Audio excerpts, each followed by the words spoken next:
All right. Good morning, everybody. Today is July 24th. Time is 9 o'clock. We're going to call the Green Valley Special Utility District meeting to order. Item A, establish quorum and call to order. Did B, invocation and pledge. If everybody can stand up and say this prayer with me. Dear Father, we ask your continued blessings over Green Valley. This is our first meeting since the 4th of July water incident up north, and we give a special prayer to the families and the lives impacted by that tragedy. No one should be able to go through something like that, even though we ask for water, we ask for rain. We ask that it's within tolerance of what we can handle. Please be with them going forward. Amen. I pledge allegiance to the flag of the United States of America and to the republic for which it stands, one nation, under God, indivisible, with liberty and justice for all. All right, thank you. All right, let's see here. Public comment. Do we have any public comment? No, we're good. Got a full house today of our great employees and other people in attendance. Moving on to item D. All items listed below to be considered routine, non-controversial by the board and will be approved by one motion. There will be no discussion of these items unless the board member so requests, in which case the item will be removed from the consent agenda and the items will be considered an action taken as necessary as part of the order of business. D1 through D7. Does anybody have any questions, comments, or concerns? No one has any comments or questions. I'll make a motion that we approve consent agenda items D1 through D7. Second. I have a motion by Mr. Sherman, second by Mr. Robertson. All in favor? Aye. The ayes have it. Moving on to agenda item E1, employee recognition. Mr. Gage. Okay, good morning, board. So we got a full house in here today, and we have so many people to recognize that I had Brian Plover make me a Post-it note, right, so I wouldn't forget anybody. All right, so we have the Post-it note right here. Right? That's all the folks that I have to recognize today. But this is a really great day. I mean, the folks I'm going to recognize today are just some ordinary things and what I would call just getting it done, right, for our community and everyone else. And I think it's just pretty terrific. So, I'll just go ahead and start out with, I think I'm going to start with Aaron. Aaron, will you come on up? Okay, so Aaron, right? So Aaron, lovingly known around here as Map Man, right? He's responsible for all of our mapping products. These guys use in the field, locates all of our lines, all of those things, keep track of every meter number, fire hydrant, whatever. Well, so Aaron's been transitioning all that. I'm sorry. Aaron's been transitioning all that to the GIS system, which is just a different kind of new software. He's been doing the training, and we just wanted to say thanks for putting in the effort. Aaron's been here for about, what, 20 years, I think? Yes, sir. So he's been doing this for a long time, and I just wanted to take the opportunity to thank him, for his work that he does every day. He's a little bit behind the scenes, but we couldn't do it without him. So thank you very much, Aaron. Okay. I'm going to get into a couple of little just strange occurrences, right? So I think the first strange occurrence is I'm going to ask Chelsea to come up right now. And y'all don't recognize Chelsea, do you? You probably shouldn't, right? Because Chelsea's new. So Chelsea's one of our, she's with us temporarily and she's been filling the role, for us for a little bit of time. And she's just doing a fantastic job. Well, the strangest thing happened the other day. A woman forgot her cell phone in the HEB, right? And she's not a Green Valley customer.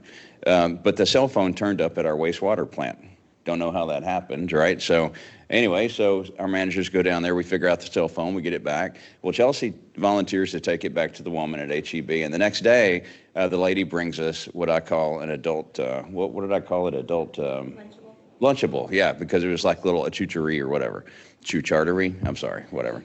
Anyway, and some cookies, right? So what's interesting about that is, making an impact in a very short amount of time, and getting it done for our community, not just our customers, but being a member of the community is pretty impressive. So Chelsea, I have something for you. This is one of our great little coins. And thank you for what you're doing already. Yeah, I appreciate that. All righty, thank you. Okay.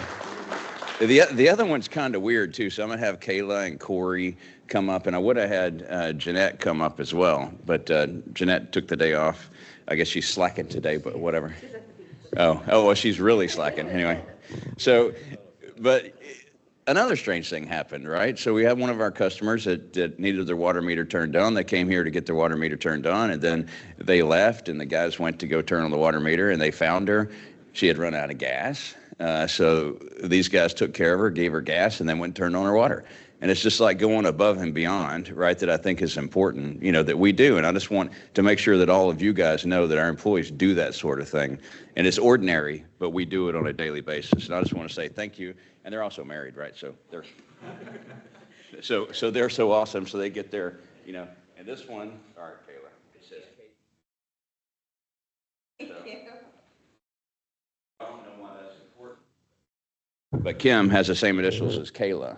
Right, so she goes by KE, just so you all know. Anyway, inside joke. Thank you, guys.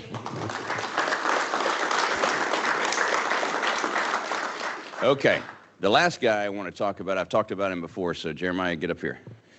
Jeremiah. Okay, so here on his little note to him, it says Big Daddy, right? And that's funny because not only am I going to recognize Jeremiah for like one of the biggest achievements that we've seen here, in recent history, with our team, but also he's a new dad too, right? And that all happened at the same time. Matter of fact, recognizing Jeremiah today for achieving his Class A water license, right? And the interesting thing about that is we've had guys work, here with Class A's before. And we also, Claire's a Class A herself over into wastewater. But I don't think we've ever gone from 0 to Class A, like ground up, right? So I think Jeremiah is our very first homegrown, employee, came in with no licenses about, 10, 11 years ago? 10 years. 10 years ago. And in 10 years, he's at the pinnacle, right? And not only is he at the pinnacle, he's our superintendent, right? And what's even better about that is with Jeremiah's leadership, he's training these guys back here. It's just not for him. He's training his team. And you guys have seen month after month, we've been recognizing folks for getting their new licenses and stuff like that. Well, it's because of leadership, right? And that's all it's about. And Jeremiah has done that. So not only is he excelling in his personal life and making sure he's taking care of all those kids he's got, he's getting the licenses and he's leading. And that's the most important thing. And I think everybody here appreciates Jeremiah's leadership. I mean, he's just a solid member of the team, and that's what you get. Somebody that just gets it done every day, great personality, great achievements, and I just want to recognize it. And this is small, right? He's already got one of these before, but a year ago I gave him one of these for getting his B license, and now I'm giving him one of these for getting his A license. So I'm going to have to. The difference is, Jeremiah, this one is actually solid gold. This is 14 karat. Yeah. Appreciate it. And Big Daddy. Appreciate it, man. Appreciate it.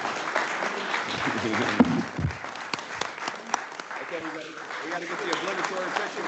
Yeah.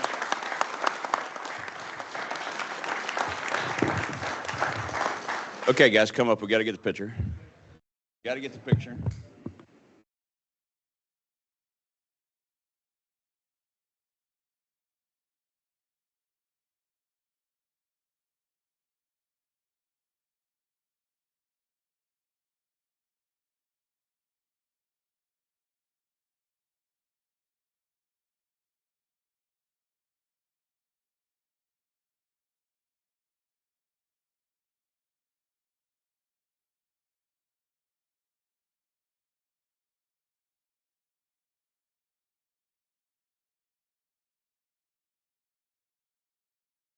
Thank you all. Appreciate it. All right, moving on. E2, business operation, general manager's updates. So board, can you hear me? Yep. Okay, it's working. So this morning I'm going to be very brief. We do have one job announcement out for a construction manager position that Travis is doing interviews on. My second item there was really just about the water supply. So GBRA is now at stage 2. Canyon Lake keeps on going up. It's at 192 as of this morning. 192.48, I believe, is what it was. MSL, which is all good news. We're assessing, the staff is assessing where we are in our drought contingency plan right now, and I believe about the 1st of August, I'm going to go ahead and reduce us from drought contingency, we're at stage 3 to stage 2. I think that's appropriate on our total water supply based on the Canyon Lakes curtailments ending. So that's all I had from my report. I'll be brief because we have a lot of things to talk about this morning. Okay. Anybody have any other specific questions, comments, concerns? Nope. All right, moving on to operations update. Brian. Good morning, board members. So over the last month, we have increased our meter sets for water by 123. That's a significant increase from the previous month, so almost double, bringing us to a total of 19,204 connections. If we stick at this pace, we can expect to see about a 6.5% growth throughout the entire year, and we are monthly averaging about 112 meters every year. So that would put us at about 1,350 meters for the year. I think it might go down a little bit. I'm projecting somewhere around 1,250 for the entire year. So that definitely puts us way above last year by almost 250 meters. So we are growing within the CCN, and we expect to see that growth over the next couple of years as well. And I know Mr. Gage will talk about that. For water production, we did produce or purchase a total of 540 acre feet in June. And as Mr. Gage noted, restrictions for both Edwards and GBRA are going down, with Edwards now in stage 3 and GBRA in stage 2.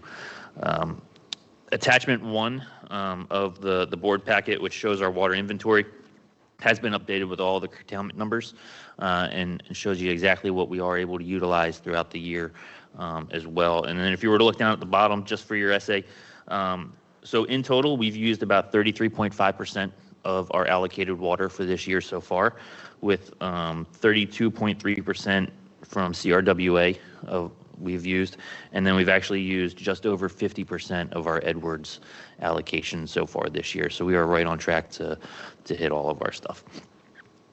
Moving into billing, so it's kind of a unique month. While we only purchased or pumped 540 acre feet, we actually billed 550 acre feet of water. And this happens every now and then. According to Pam, it's based off of just extra usage, not necessarily needing as much.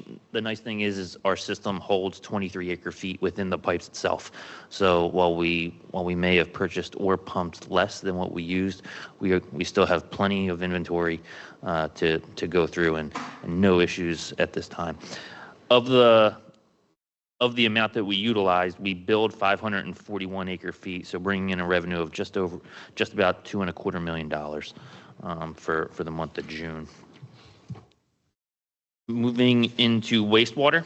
So for wastewater, we continue to see steady growth with meter sets, with Santa Clara increasing by about 47, which if we did a monthly average for the year, we are at 47 for every month throughout the year. That would actually bring us on pace to set about 565 wastewater meters for the entire year, which is obviously an increase.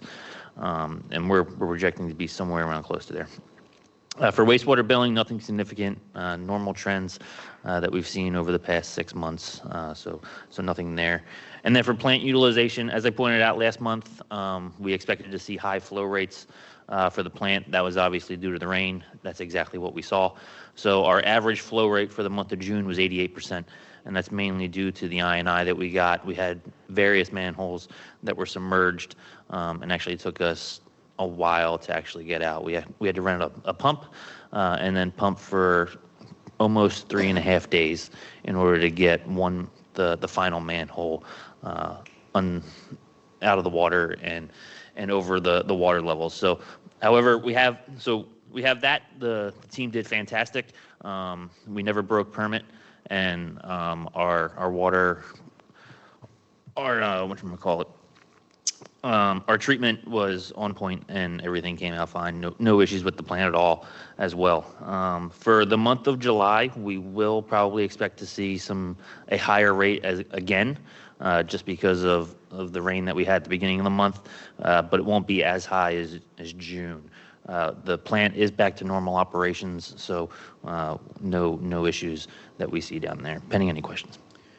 So my concern on that situation is, was it just caused by the amount of rain, or is this a common occurrence in that zone?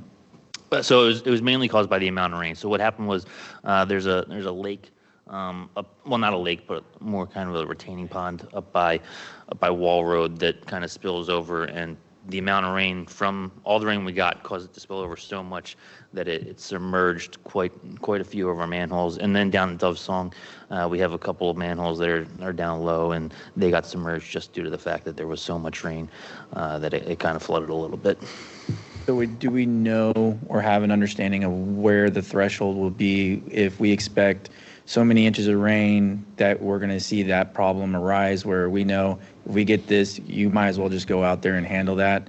So we're already working on solutions, potentially raising some of those manholes so that we don't have this issue again. And then we've worked with the developer up by Wall Road. We're actually going to cut a little area out, so if that pond were to overflow again, it actually wouldn't make it to our manholes. It would drain out and then work its way over to the spillway. The Wild Road property that has the pond is going to get developed, so the pond will cease to exist in a couple months too. Awesome. And then when they do develop that, those manholes are going to be raised to whatever the final grade is anyway, and they're actually projected to have the road go right over them anyway. Over those manholes. And that's going to be done within a year, 2 years, or something like that? Okay. Well, they're out there clearing land right now. They are. And so what they're actually going to do is they're going to drain that pond. That's what it is, a stock tank. Yeah. Is what it is. And it's overflowing, and where the manholes are, it's going to be a road, right? So they're draining the ponds now. The other area I would add that this concern that we had to look at a few of the manholes is in Dove Song. Yeah. Like where the big old bridge is. That big old bridge looked ridiculous, but it's actually necessary because there was a lot of water that came through there. That's for sure. And so a couple of those manholes could be raised a little bit just for future. But that was a significant rain event. Well, I was going to ask about Dove Song because I go by it every day, and I remember a couple of years ago it was literally, we started calling it Lake Dove Song because it almost came up to the bridge on 725, or excuse me, Santa Clara. Yeah. And I didn't see quite as much flooding this time. It was there was an incident that seemed to go down fast. I don't know, it wasn't as significant as your Wild Road flooding. It drained pretty quickly. The Wild Road was the major culprit for the whole, all the I-9. Okay. Since we're talking about manholes, on Green Valley Drive and Dean Road, I believe it's one of our manholes. It's about 6 inches above the current road. And that's the road that Cibolo is supposedly supposed to be leveling out because it floods all the time there. But in the process of them doing the road, one of our manholes is about 4 to 6 inches above the road surface. James, that's Cibolo it's that either needs to City of fix Cibolo that. or City of Schertz. They both have Yeah, that's their sewer lines in jurisdiction. that area. There's That's sewer in not that area. Green It's only Valley. on So water. it's not ours. Yeah. Okay. It's okay, though. And I would like to add one thing as far as this 88% usage of the plant. This is our first major rain event since the system has been installed, and you don't know where your problems are until you have a problem. In chatting with Mr. Gage, just occasionally, throughout the weeks when I do talk to him, he was updating me on it. The staff was taking very reasonable steps to find and then remedy the issue. So while it's not fantastic to have a 38% jump in treatment usage, you don't know what your problems are until you have them. And we have a good path forward, and staff is actively looking for these type of things in our collection system. So I just want to say, we seem to have handled this very, very reasonably and appropriately when we determined we had a problem. So we handled it well, I think. Okay. All right. Thank you. We're going to move on to CRWA Board of Trustees post-meeting updates. Mr. Sherman and Ms. McDaniel.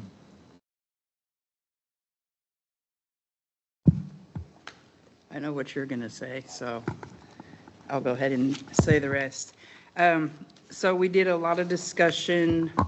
One of the main things that stood out is they had to do an emergency order to replace Wells Ranch well number 1, which was voted on and approved. They're going to re-drill that well.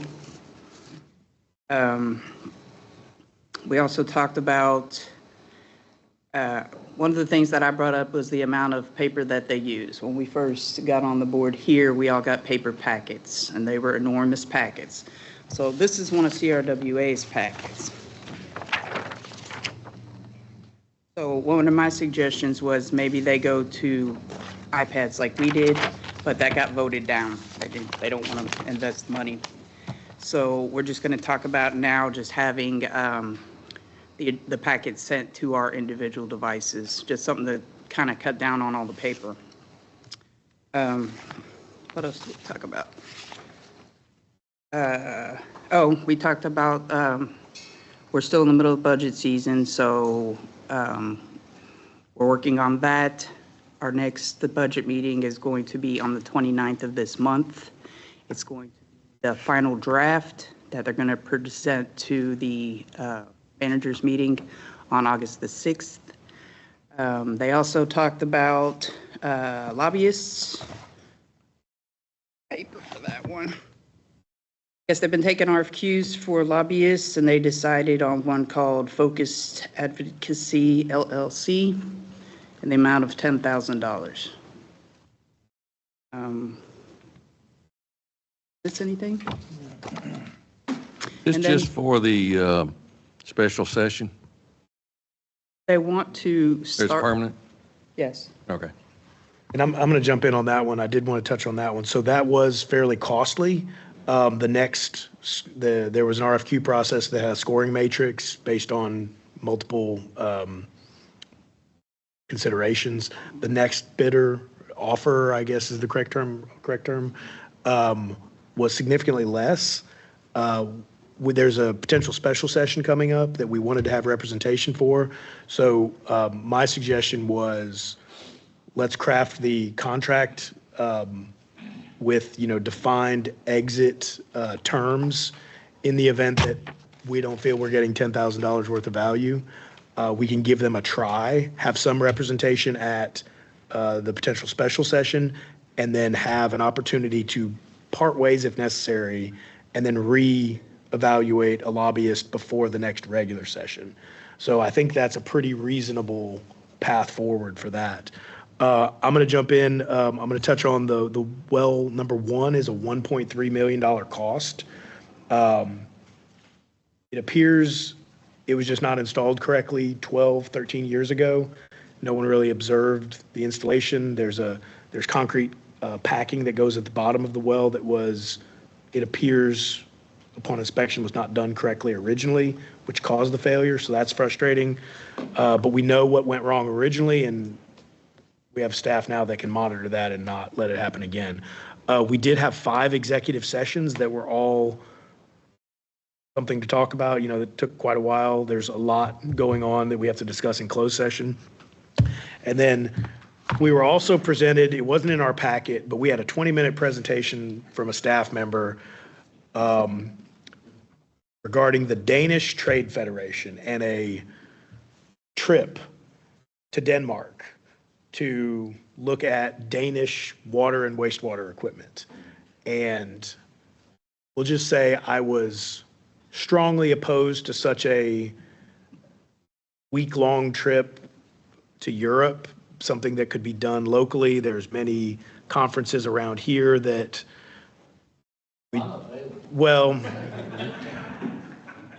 there were a couple staff members that were also raising their hand as available. So we are going to pursue contact with these vendors domestically and not go internationally. So that's as gently as I can describe that agenda item. I was not in favor of it, to say the least. Yeah.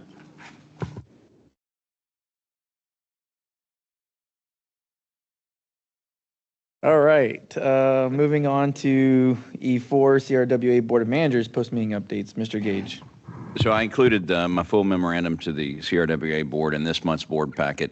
Suffice to say that primary topic of conversation was budget, right? I mean, I held the board of managers on budget pretty closely.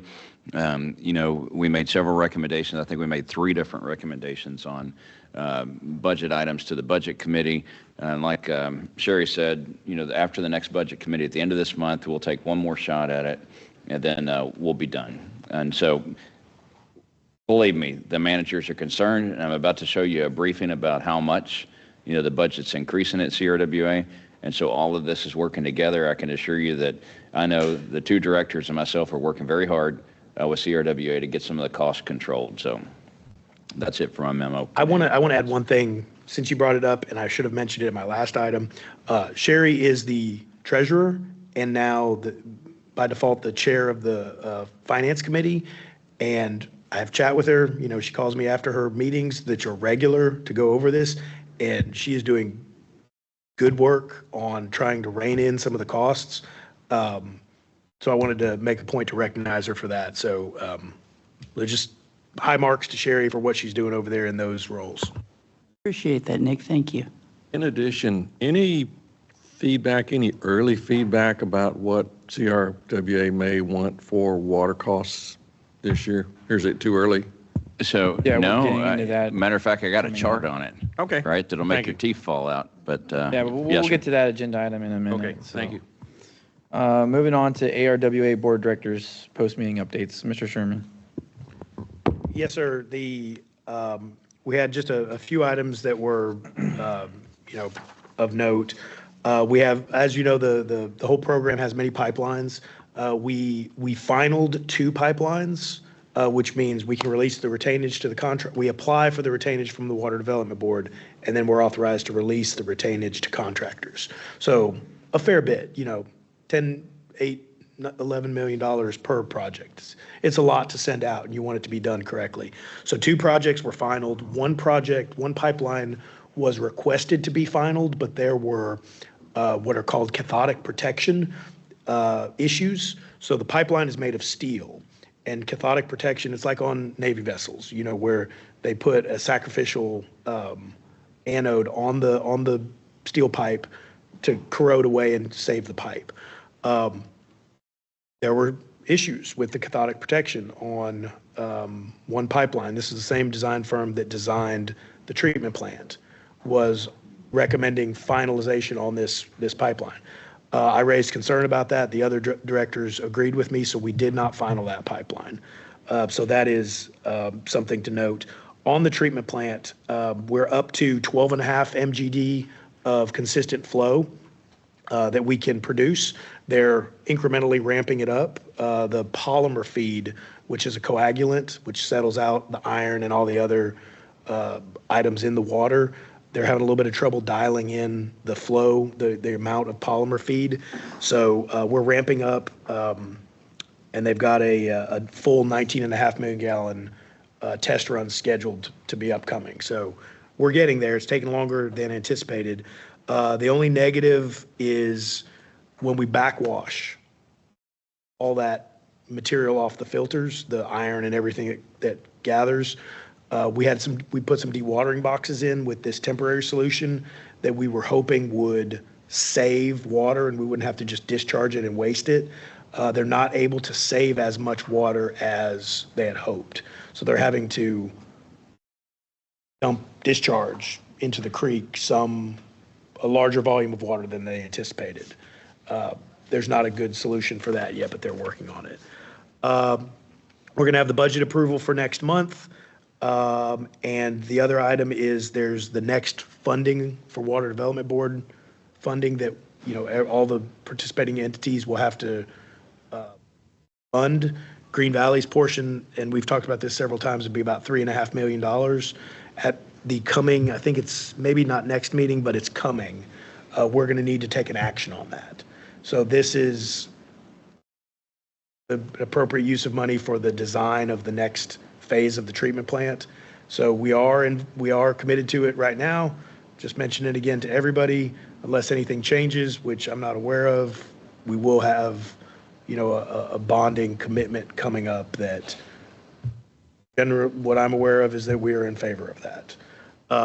Staff will be looped in on it. We'll have to take an action in this meeting to approve that bond, but just giving you a heads up that that's coming. That's the next cost associated with ARWA. So that is all I This have. coming meeting or today's meeting? Not today's meeting. Okay. No, because we just have our Coming ARWA is, meeting is yesterday, Okay. so it's not for this meeting. ARWA staff will get our staff everything we need to get in the packet. It'll be interesting too, because it'll come through CRWA. So you'll see the cost and the CRWA figures, right, in terms of budget. But then the actual, Graham Moore will probably come when that item's on our agenda. But he hasn't reached out to coordinate yet, but I expect it. Okay. And James, I have not heard anything about the James Hendricks admin building, as I like to call it, lately. Okay. No building. But rest assured, they know your opinion. All right, moving on to district engineers update. Travis. Good morning, Mr. President and fellow board members. I'm happy to be back from my travels, which were not to Denmark. It was domestic travel. I've got a quick update this month. We didn't have much change in the project summary. We've got 68 projects in design and 64 in construction. We've moved a couple into closeout, which will total 11, which totals up to 143 total projects that are active right now. On the capital improvement side, I provided an update list. I'll kind of hit the high notes here. There hadn't been much movement other than the Plant 3, 8, and 9 generator project. We've moved into 90% design on that. We've been through the 60% and provided comments back to Garver. On the Bolton to Lower Seguin Road water line, 16-inch water line, we're pretty much complete on that project. We're in the testing phase right now. We've tied everything in. That one's progressing well. The substantial completion date on that is October 1st, so we're well ahead of schedule. And then lastly, on the capital improvement side, the wastewater master plan is progressing well. We've moved into the final draft phase. I gave a little preview to the construction committee and walked through some capital improvement ideas that Garver had that'll be in the final draft of the master plan. And so I look forward to having that ready for you guys and gals next board meeting to show you the final draft. I think that's progressed well throughout the whole process. As for Santa Clara, I haven't been out there, but maybe once this month. I've been playing catch up from being out, but they've made a lot of progress. Last month they completed welding all the clarifiers. They've installed the bridges to all the basins, and they've linked all the basins to the clarifier via pipe, and they've started to blast and coat the interior of the clarifier. Moving forward, the activities they're anticipating for this month, placing the UV channel walls, tying the gravity main into the existing manhole, and then beginning to install a couple other influent lines, a 12-inch that goes from the headworks to the existing plant to connect the two plants. And then again, placing more concrete, placing the post aeration pads. Other than that, that's about it for my update. Any questions, I'd be happy to field them. Yeah, the one that I, just jumped in my head when you said welding, who's checking the welding? Are we x-raying these things, or is it just being inspected and read? I'm not sure if we're off? x-raying. Do we have a specific welding inspection for it? That's what I thought. Are they taking pictures? Yes. Okay, so Yeah. we're all confirming they're good welds. They're not just spot. Okay. Right. Yeah. No, it's in Garver's scope. I wouldn't say this if I didn't have an experience with welds that have good and bad situations come out of it. So that's why I'm just double checking, because once we fill them up, that's it. We're not going back. You can't go back after Yeah, that. so, okay, Well, I thank did you. one of them and I failed, so they redid it. I'm just joking. My only other Thank God you're comment, not a welder. All right. my only other comment was, and this was, I think you had hired Garver to do it, the surveying along Lower Seguin. Yes, sir. That's Freeze and Nichols. Oh, Freeze Nichols, I'm sorry. Yeah, they were proceeding nicely. I think it had it all surveyed, and then the county come along with their mowers and knocked all the survey stakes down. So if there's enough there, they can still find them. Okay. In their ultimate wisdom. Okay.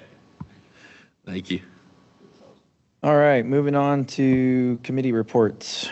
Construction Committee memo, Mr. Sherman. So I've got the summary of our meeting from the 16th. Mr. Cumbie and I were in attendance.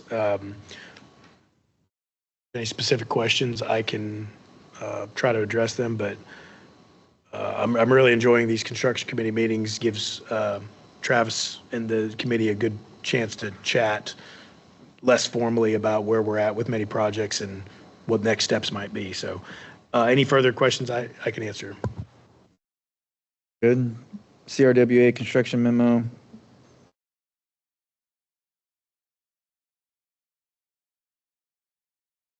So we have a couple projects at CRWA that are, they're TxDOT related projects that are dragging. We have the same contractor that is significantly late.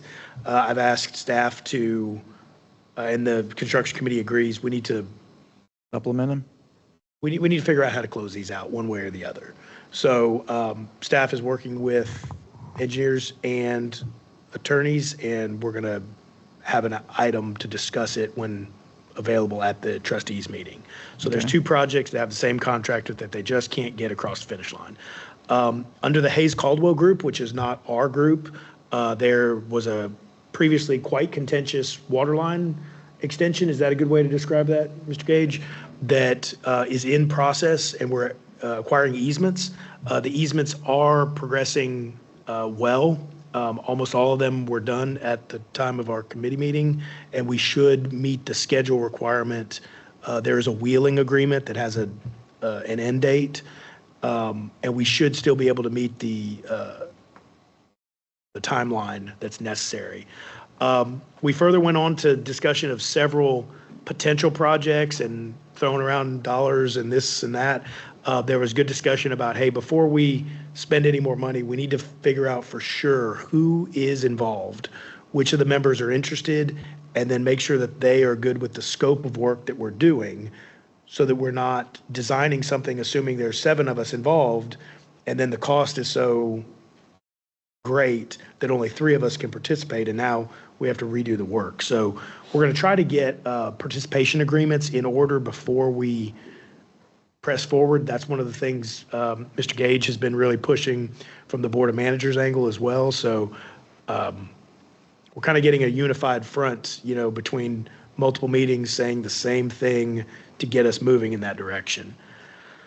Some of these projects they're so far out that we're going to stop talking about them because they're just hypothetical. They're not a real project at this point. So we are going to make some changes there to this format. The next meeting is going to be next week. I'm actually unavailable for it, so Mr. Rohan is going to cover for me to chair the meeting, and we will we'll see how we do from there. Any questions I can attempt to answer? I think we're good. Finance Investment Committee, Ms. McDaniel. We didn't do anything. We didn't do anything this month, but our next Finance Investment Committee meeting is going to be on August the 19th. And at that time, I guess we're going to go over the final draft of the budget before we present it to the board on the August 28th meeting. Okay. Anybody have any questions, comments? No? All right, moving on. Strategic Water Conservation Committee, Mr. Cumby. We did not meet this month. We need to schedule a meeting for either August or September, but Mr. Gage and I had some conversations about what kind of information the committee needs to have to try and craft some steps forward. So I think we'll have something kind of initially for us to look at sometime in September, probably. And I good. owe you a date, Mr. Cumby, on the meeting. I just haven't set it yet. Well, it's alive. It's not dead, so we're making progress. All right. Thank you for that stuff. We're going to move to item F. We're going to adopt an order appointing the general manager to act as the board of directors agent in connection with the November 4th, 2025 election, to authorize such future actions as may be lawfully performed by directors or the district's agent in connection with the election, and ratify prior actions taken in forence of conduct of election. It also translated into Spanish, which I will not attempt, as I do not speak Spanish, unfortunately. Do I have a motion? So moved. I I have a motion by Mr. Sherman, Second. second by Mr. Hendricks. All in favor? Aye. Aye. All right, going to item G, approve the joint election agreements and election services contract with Bear County, Comal County, and Guadalupe County for the November 4th, 2025 election, also in Spanish. Do I have a motion? So moved. I have a motion by Mr. Sherman, second by Mr. Hendricks. All in favor? Aye. Ayes have it. Okay, item H, adopt the order calling and notice of the election of 2 directors, setting the date for election and early voting for November 4th, 2025 election, also in Spanish. Do I have a motion? So moved. Second. Okay, a motion by Mr. Sherman, second by Mr. Hendricks. All in favor? Aye. Moving pretty fast. All right. Review and approve new rates for the fiscal year 2026. Mr. Gage. Hold on. Rescind that one. Yeah, we'll do that. I don't know, I missed that. Did you need another Mountain Dew? Okay. Okay, so I'll brief from the podium today. I did provide a hard copy of the presentation in front of all the directors, just to make it easier for you to follow along. So bottom line is, I'll just go to the first slide if you don't mind, David. So why are we here today? We're asking for board action to essentially approve a rate increase of 8%. I have option C there that will make sense to you as I go through the brief. And this is an 8% increase on water and wastewater. And both of these items are in accordance with our 5-year rate plan that we've been duly executing since 2023. So next chart, please. So just to give you a look at where we are right now, this is our current published rates. They've been this way since effective October 19th of 24. A couple of things I'll just point out is that on the residential side, we have, a 7-tier system. You'll notice on that first tier, 0 to 2,000 gallons, there is not a volumetric rate. That's going to become important when I lay out the options for you a little later. And then on our commercial tier, we have a 5-tier system that's there. That's all I wanted to point out on that chart. That's been our current rates for some time. Next chart, please. So this year, a little bit different. We decided to take a really deep dive into our usage over the last 36 months, and we started that back in May, and we crunched a lot of numbers, and we really wanted to get a picture of where our customers are, and this kind of does it for you. So the pie chart at the top. So these numbers from last month. I think Brian's was a little. But total connections around 7 active accounts. That's pretty consistent with the majority of our customers.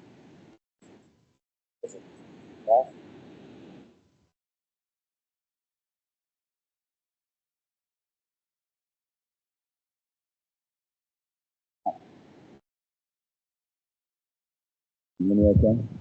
Then, really very limited amount of rate. And all that rate really does is just give more tiers, so you can use more volume for cattle and crops and such. The interesting fact is the majority of our customers consume an average of 7,174 gallons per month, and that's normed over 3 years, right? So that's taken out. That's an average. It's taken out all the highs and lows, wet and dry years and everything. That's about what it lands. Is about 74. That'll be important a little bit later when we talk about comparisons with other utilities, right? Because that's the number we're pretty much going to use. The bottom chart, I think, is probably the most telling to me because it jumps off the page at you. Where do our customers sit? Well, they sit right there in the 5 to 10 tier. And, if you added up those numbers right down the center of those bands, it won't equal 19,000 because those are all averages. Those are 3-year averages that, just basically takes out your highs and lows to get us to that amount. So most of our customers use either in the 3rd tier from 5 to 10 or less, right? If you're looking at that residential, and that's on average. And what folks use, the other interesting thing when we did this analysis, we have about maybe 1,500 to 1,600 customers that are dedicated below or right around 1,000 gallons a month. Those are your customers that's probably, our older class of folks, right? That could be, single people living in a house by themselves, probably not a family of 4. But I mean, we do have about a dedicated, and it didn't change. Like over 3 years of data, they stayed the same. If you, on the top end of that little inverted pyramid, 75 folks, that had increased a little bit. But these are accounts that it doesn't matter what time of year it is, you're going to have folks using over 50,000 gallons of water. What I found in there is a lot of those accounts are it's being used for irrigation, and most of those are things like HOAs. I mean, honestly, irrigations of grass around HOAs, and that doesn't change. I mean, that is almost constant that we will have that many accounts using over that amount. And then throughout the year, folks move between those tiers, right? I mean, so this is just, it takes out all the highs and lows, you know, by looking at the data. But I thought that was really interesting because you really get a picture of where our customers sit, and I think that's important as we look at it. So let me go to the next one, if you don't have any questions on that one so far. So this next one, yes, sir. Well, I do want to throw something in. Yes, sir. Yeah, I hadn't seen this particular chart, although you went through all those numbers with us previously. But my quick math, and y'all can check me on this, is that those 75 high-using customers are using about half of the water that we're selling to residential users every month. Yeah, you're about right. That's, math is really close. And if in fact HOAs are the primary users there, then I think our Strategic Water Conservation Committee just found a target for reductions. So Yeah. that's my But point. further out into the presentation Yeah. in the packet, we will be talking about how financially we're going to try to push them into going to those efforts. So if you Yeah. want to continue. No, you're totally on it. That's exactly, you know, it was the driver behind really starting the Conservation Committee, is to try to figure out where we could save water. But anyway, the next chart is kind of interesting too. Now, if you look at our water master plan and our soon-to-be wastewater master plan, our growth angles on that first chart, which is the green line is our current, tracks really, really close to what our master plan is. When we commissioned the rate study back in 22 and updated it in 23, the numbers were lower. That's what those other two projections are. The red line is 22 and the yellow line is in 23. The green line is what we have now. And so we're kind of trending above in our growth, and we knew that was to be the case, that we were going to do that. And our water master plan is really close, right? So our projections there are pretty on target. On wastewater growth, we were off pretty bad. And I think the reason for being off pretty bad on projections on wastewater was probably because we didn't have a wastewater master plan completed with all the proper data, which we do now. Next month, the board's going to be looking at that and taking action. So that's why you see that's kind of wonky, right? So when we recommend our rate increase for wastewater, we are deviating from our 5-year rate plan. We're staying with it, honestly, on the water side, but on the wastewater side, we're deviating. And the reason for that is we had bad data that went into the rate study a few years ago, which we're correcting. Next chart, please. So speaking of, so this is last year, the board approved an 8% increase in water, and that was in accordance with the rate plan, the 23 proposed rate plan. You see we have 8%, 8%, 8%, and then in 08, the rate plan is, 28 rather, the rate plan is going to recommend 3%. Don't know if that'll hold true, but we're sticking with our 5-year plan is the message, right? It's not a secret that we were having to do this. I will address the 2 bullets at the bottom. Last year, when I delivered the presentation to the board, we did not execute some of these footnotes that the rate plan recommended us to do.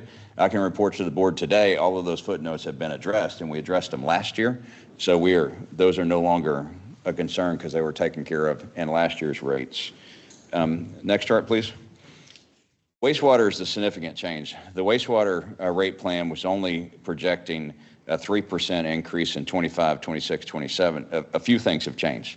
The biggest thing that's changed is just from the ops reports, you can see how close we are to the 0.25 capacity, which necessitated the $14.5 million bond that we took out this year to expand to the 0.5. That was clearly not in this rate study. That's why we wisely last year increased rates 8% on the wastewater side, and we're going to recommend we continue to do that again based on where we're heading with wastewater. But that's the only deviation from the rate plan. Next chart, please. This one, I think we should spend a little time on this chart because this tells the story of why, even though when we did our rate study for 5 years, we projected to increase 8%. What we're seeing this year is really significant, and it's on the far left-hand side of the chart. Direct water cost. If you look at the blue is what direct water cost was actually in 25 so far, year to date, and then the orange is what it's going to be in 26, and it just put a real number on that. You're talking a difference between 13 mil in the blue and 16.7 mil in the orange. You know, that's what those two numbers actually are on the chart, right? That's significant. I mean, that is mainly attributed to an 18% increase in CRWA, Canyon Regional's budget. And buried in that, they have a raw water increase from Guadalupe Blanco River Authority, and that's about a 5% on their wall water. So we have a lot of costs coming in from CRWA. You know, just what Mr. Sherman has mentioned about ARWA, I'm unsure if that $3 million, you know, cost is in the CRWA budget. We'll check it right at the end of this month. But those costs like that are significant. And because we own so much water from CRWA, about 7,400 acre feet round figure, we own a lot of that cost proportionately to the other members. So that 18% increase, about 28% of it belongs to, you know, Green Valley, significant portion of our water inventory. That's the big story. I mean, that is a significant increase. And it would almost be like our rate structure is almost lagging now about 40% behind covering all the cost.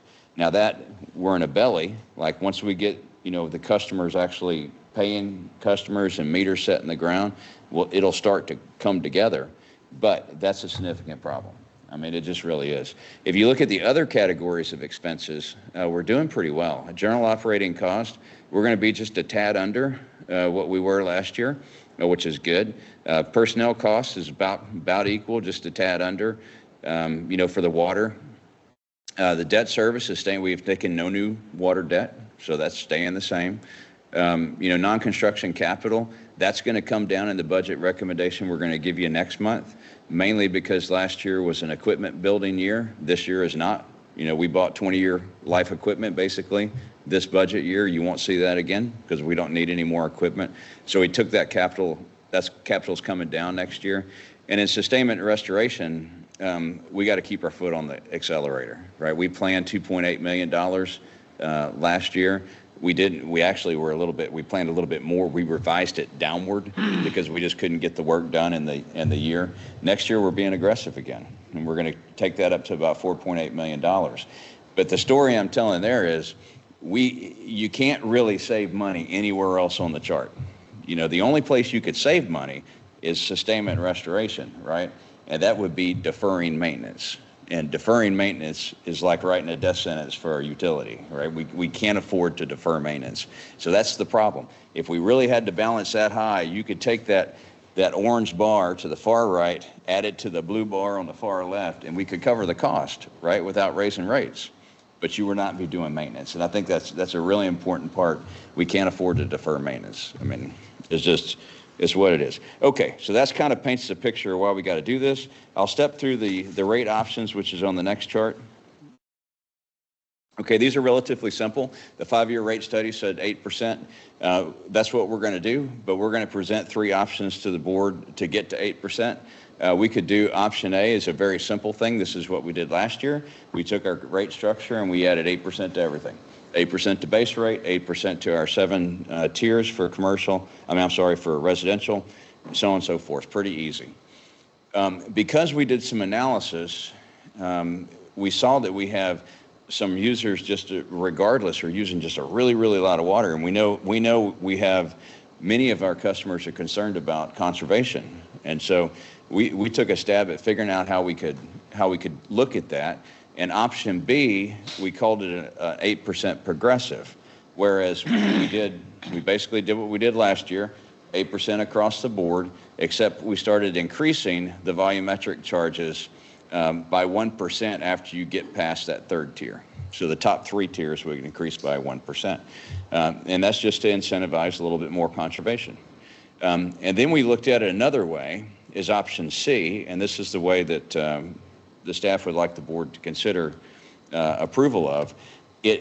We don't give away free gallons anymore. So option C adds a 0 to 2 base tier, but we would not increase the base rate, right? So the cost of your base meter charge was no change, 0%.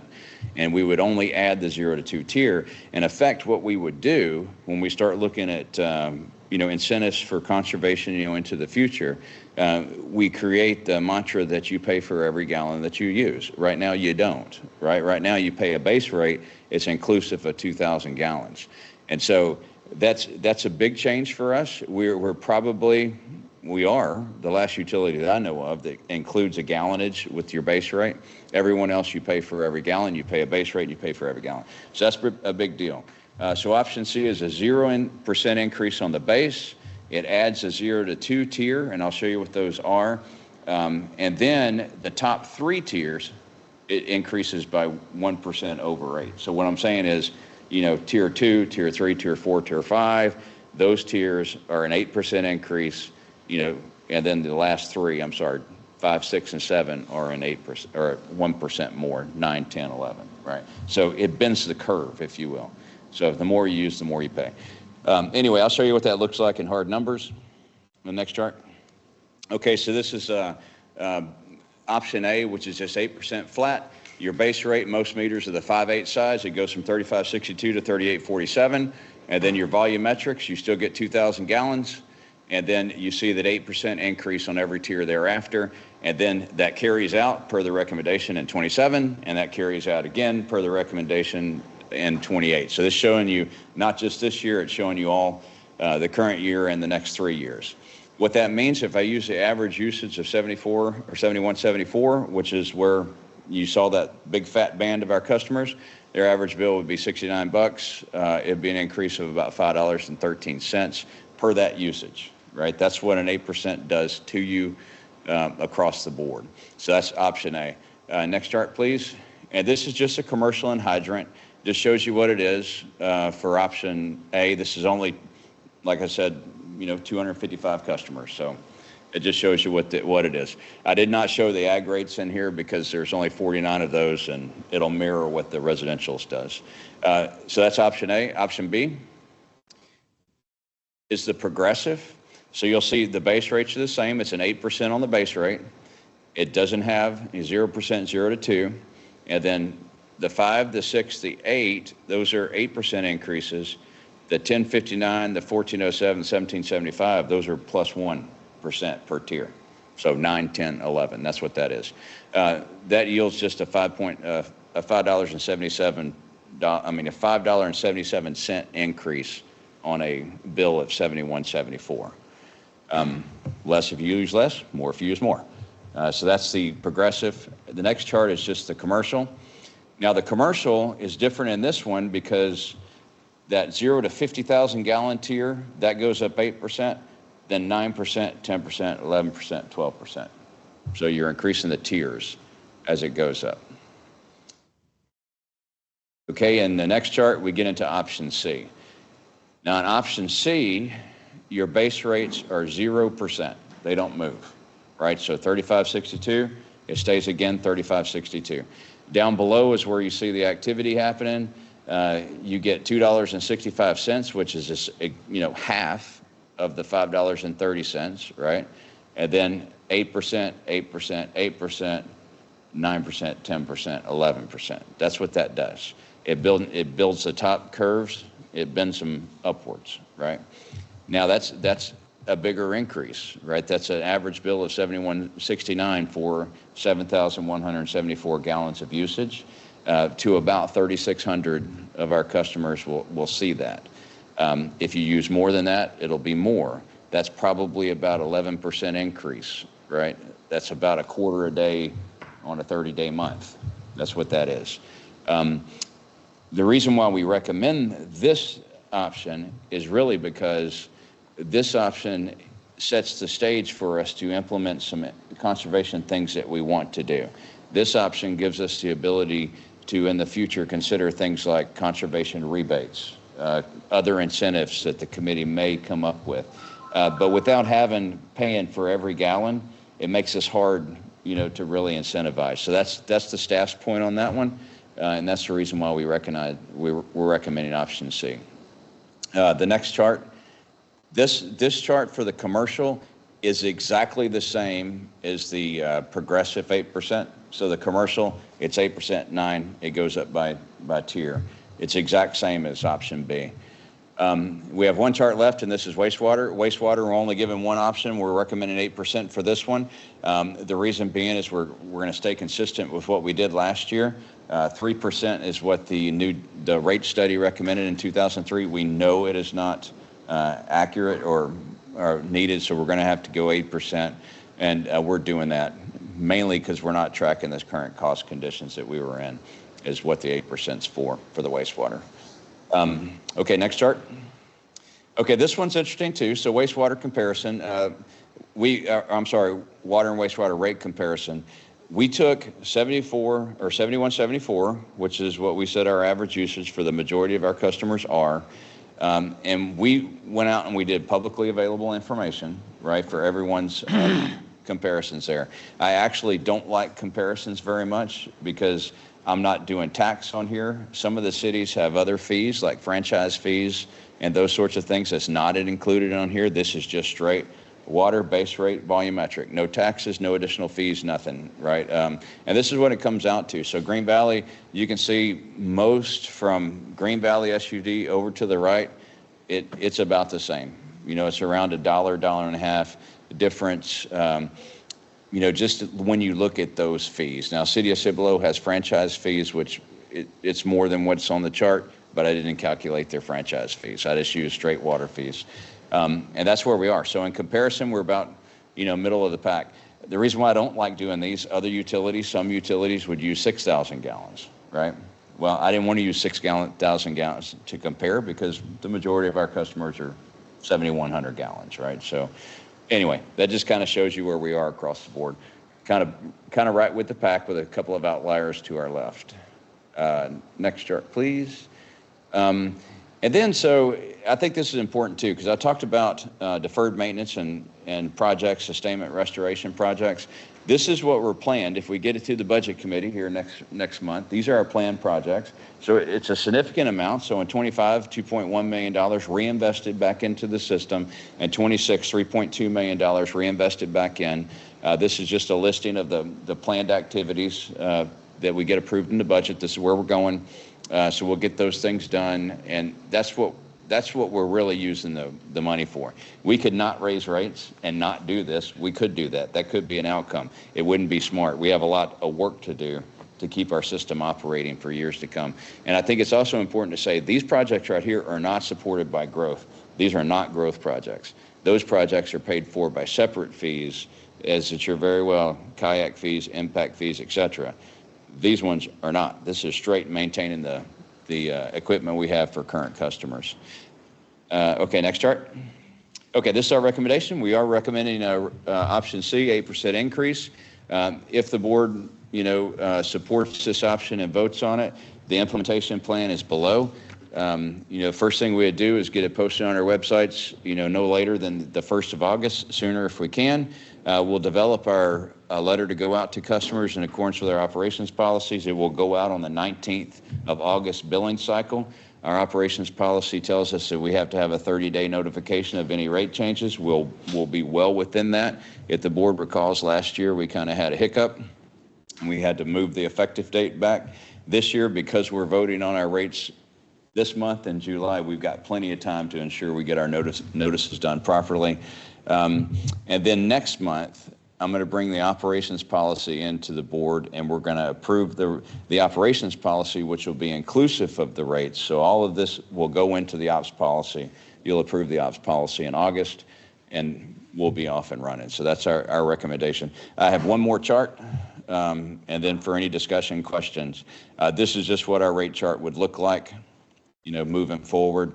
The biggest feature here is that you have a 0 to 2,000 gallon tier, and base rates did not move an inch, 0% on base rates. So that's that. Pending any questions and discussion, I'm happy to take those. I have one question. Is an HOA considered residential or commercial? Second. Is an HOA considered a residential billing or a commercial billing? So most of the HOAs are actually on the residential scale. They're not on commercial scale. Some of them they're paying the residential 1 inch meter, most of them, and they also have some 5/8 meters. So like a lot of times your amenity centers may be on a 5/8, and then like your automatic pool valve will be on an inch. Some neighborhoods actually have 1.5 inch irrigation. That's what they do. Some have 2. There's, along those lines, though, I think there's things that we can do that others are doing and other utilities that will make a lot of sense. Some utilities, I'll use MBU for example, they have a separate fee for irrigation only sort of meters, right? And, a separate rate structure. That's something that we can consider doing, and I think that's something that the Conservation Committee should look into, because others are doing that. But you're right, most of the HOAs are on residential. All of them are, actually. With the new law that's been enrolled, HOAs can't enforce watering lawns anymore.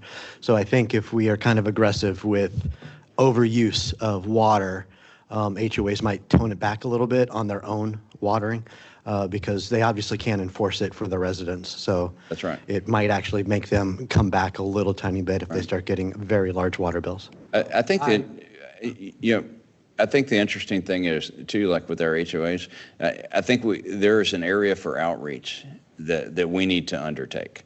Because, what I've learned of late is a lot of times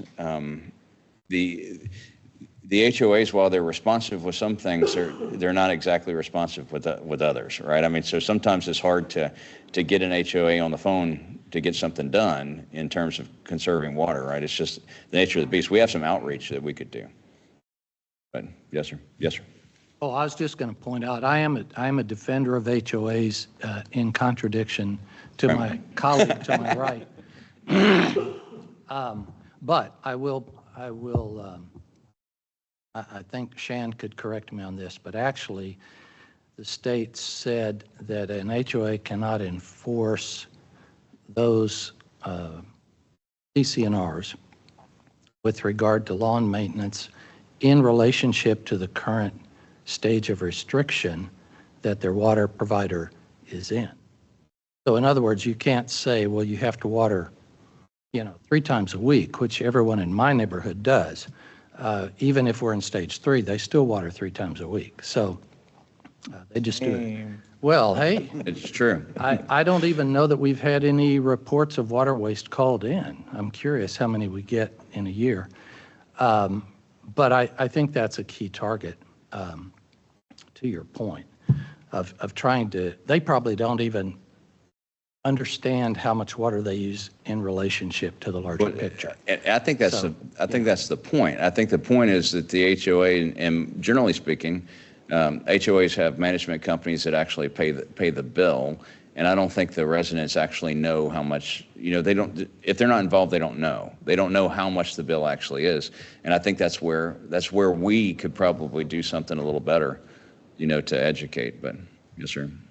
Could you hit the highlights? Because I wasn't expecting the option 3. It sounds interesting. The flexibility that it gives us in other paths that we can take. I'm sorry, I didn't hear the first part. Well, could you discuss the flexibility that option C gives us in more detail? Yeah. So what option C gives us is, like, I guess I'll put it like this. None of these options create enough revenue, right? None of them. I mean, none of them. They're all lagging behind. When we did the initial analysis, and I think I showed it to the 2 committees, right? When I did the initial analysis, we were covering like 79% or 80%, of our cost. That was before we saw the numbers, for, our raw water increases, right? Our increases of not raw water, but delivery of treated water. Now we're really only covering about 59, 60%, right? And so, and that's just a reality. And then so, unfortunately, you can't do a 40% increase in 1 year. That doesn't make any sense. So we're gonna carry that for a little bit of time until it balances out. But the flexibility that option C gives us is that I think it gives more, power is not the right word to it, but it gives more flexibility back to the customer, right? Because if we tell our customer that we're not increasing, the base rates at all this year, right? And then those customers that are in that 1,000, 1,600 people that only use 1,000 gallons a month, they're going to have a very modest increase. Their increase is going to be about 7.5%, right? It's only a couple of dollars. It's only half of that lowest tier, which is only $2.65. So it really kind of protects the folks that are doing their part for conservation. But at the same time, the middle of the road folks, the folks that use the most, on average, right there in the center, yes, they're going to have a larger increase, but those that are using maximum are going to have the maximum increase. So the flexibility, you can always conserve more water, right? So we're giving everyone the opportunity to, we're not increasing your base rate this year because you're paying for every gallon. You have the opportunity to conserve water, and that'll reduce your water bill. I mean, so that's the flexibility you're given. Is it going to have a revenue impact? Yeah, but we cannot generate enough revenue from water sales right now, just because of where we are in growth and the cost of water to cover it all anyway. So we're in that growth spurt, and we know that. I mean, so that's where we are. Let me speak to the bar chart on costs. Yeah. So I think what we've done here is we have done a very good job at controlling what we can control. The only, direct controllable cost is the sustainment and restoration, and I agree with adding some there. We had deferred for many years, so I agree with adding a little bit there. As far as the staff recommendation for item C, as of late, staff has been guiding us in a very reasonable and correct direction. So I'm going to be in favor of taking the staff's recommendation. I do have one comment on the wastewater rate. Yep.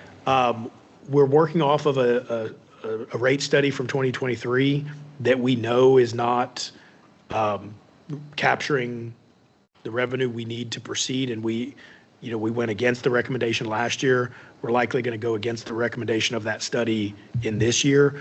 I'm not sure the cost of a new rate study, but let's consider an updated rate study, maybe a different vendor for subsequent years. So we have correct data that we can roll our actual new costs into and get actual, a study that we can point to and say, this is the basis for our. And to your point, I was wanting to make the comment that upon approval, if we do go with whatever option, it's contingent that we also earmark funding specifically for a new rate study by a new company that we need to have. I know there's, 2 or 3 years, okay, we can handle it, but so much is changing in our environment, and we don't need to do it every year, but we need to make sure we have damn good, accurate information so that we're not making poor choices. And like Mr. Sherman said, we can control everything we can. I mean, personnel's down. A lot of things are going down. The only thing is the maintenance side, which we're the cleanup crew. We're the ones over here making sure that the stuff that's been ignored for tens of years is now being caught up, and it unfortunately costs. So. And let me ask Shane a question. The way we have this presented today, can we add that stipulation, or is that something that we can just leave to the discretion of the general manager? I just really want to make sure, you could. I think the general manager might have an opinion about whether that's necessary or not. So I don't think it's necessary. I just really want to make it a point, we need to have it done. Okay. So. Well, I mean, and on that point, I think the same way. I mean, I agree that we need to. I agree that we don't need to do it every year. This year was not the year to do it because we're finishing our master plan this year. I mean, so once we have this wastewater master plan done, we literally have the 2 guiding documents on water and wastewater, and the water's pretty good. Our water master plan has been really good. We'll refresh it, but I mean, it's pretty good. The wastewater is going to be really good when you get that one. Now's the time, to go find do find a fresh set of eyes to look at the rates and give us a new 5-year plan. And then I think, because right now we have 2 years left on this plan, but a lot has changed. It's And now we changed have our other work done, is my point. It'd be a good year to do it. And Yeah. even though I feel like I'm capable of doing it, but Yeah, I think we having, don't need to earmark it. but We'll, just, yeah, I mean, for the legal point of view, you can, Yeah, we'll sideline that. you can certainly condition, you can include that in any motion, I don't think that it's condition. necessary. I just really want to make a point. Okay. Like, we all have that understanding. Sure. This is the last time we're going to go off of that information. Next year will be new and improved information, and we don't keep on this trend of, oh, it has to be 8%, because we're in a way limiting capturing the necessary funds to make sure that we are going to be a healthy, sustained company in that regard. So, All right, with that being said, I'd like to make a motion that we follow the staff recommendation for option C with the implementation timeframes listed in our presentation, period. and that's on water. I'll correct? second that. No, water and wastewater. Option C includes water and wastewater on the recommendation tab. Yeah. Then let Do me we have to reset. do separate, or it can be combined, Shan? Do we have to do one for water, one for wastewater, or just? You could do one, you can do it either way, but you could combine it. Okay. So, all right, so motion by Mr. Sherman. I'll on second option for C. the option C for both water and wastewater. Okay. All right, Mr. Robertson as well, seconding with the understanding of option C, rate structure, and then the wastewater rate at 8%. We'll do a roll call vote. Mr. King? Aye. Mr. Sherman? Aye. Ms. McDaniel? Aye. Mr. Hendricks? Aye. Mr. Cumby? Aye. Mr. Robertson? Aye. And myself is aye as well. The ayes have it.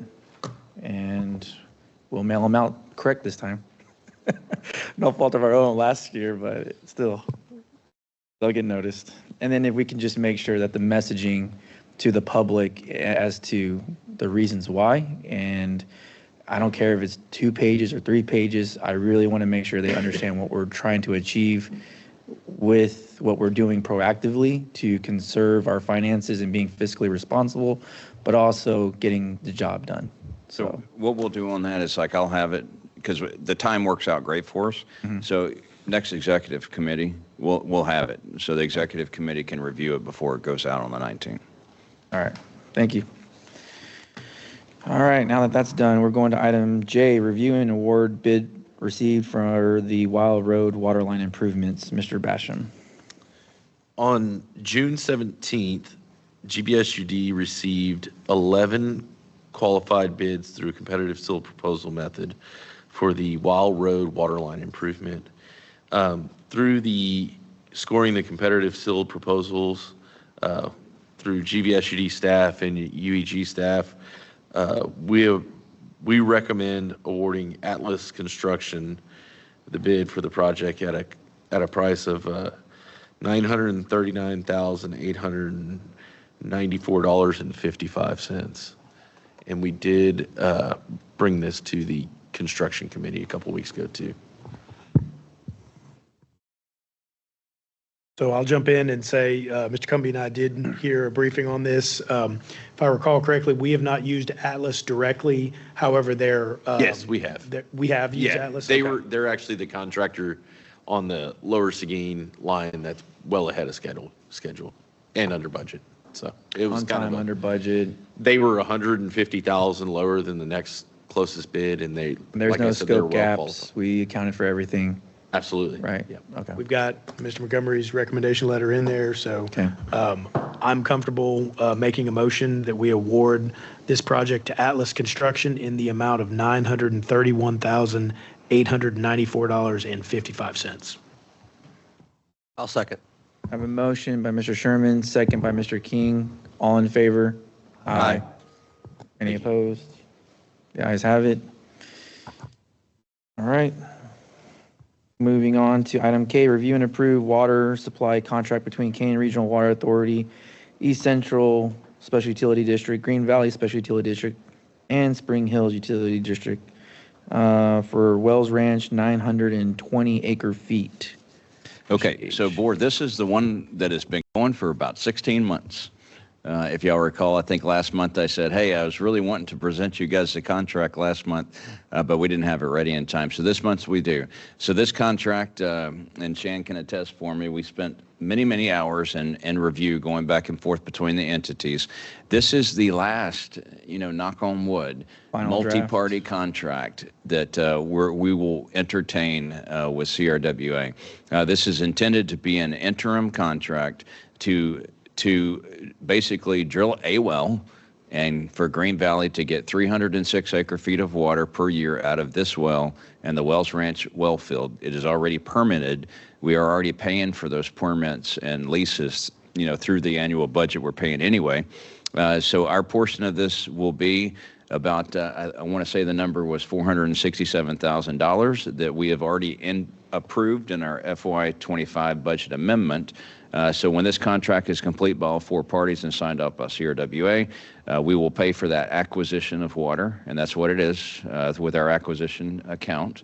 And then we will pay for the water as it's produced along with the operations costs that we get from Wells Ranch going forward. So I can tell you we worked on this contract many, many times. It's as good as we can possibly get it. East Central has already approved it. We'll approve it today.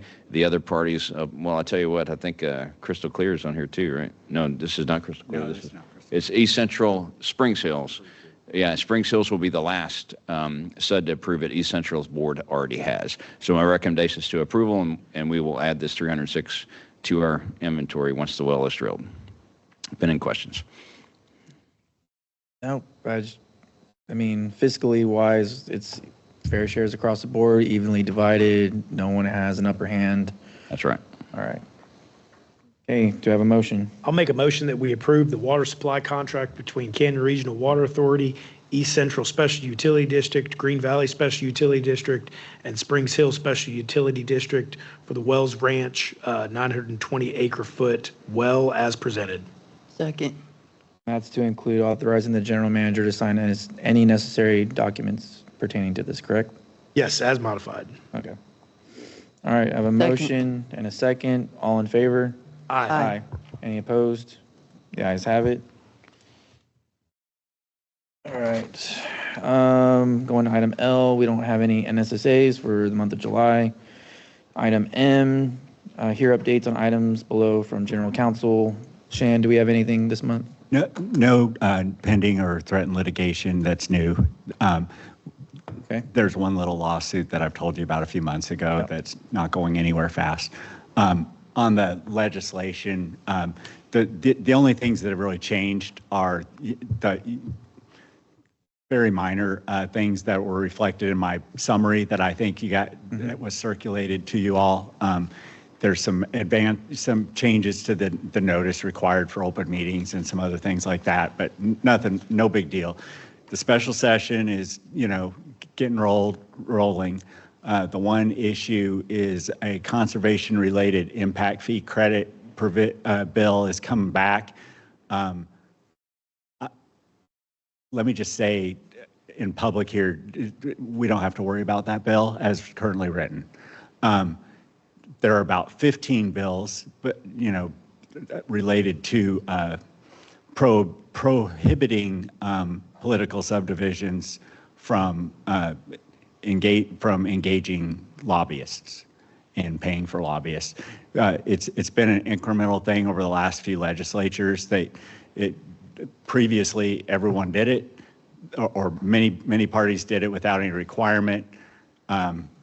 Recently, a couple of years ago, they changed it so that it had to be a public vote to, it had to be a publicly voted on item in an agenda to hire a lobbyist.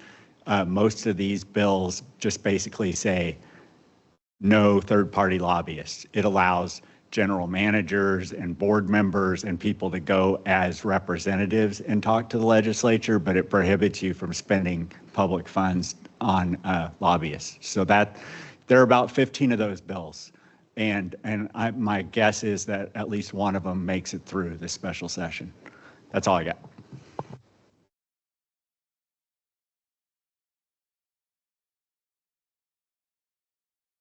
It's a Hendricks Memorial Special Session.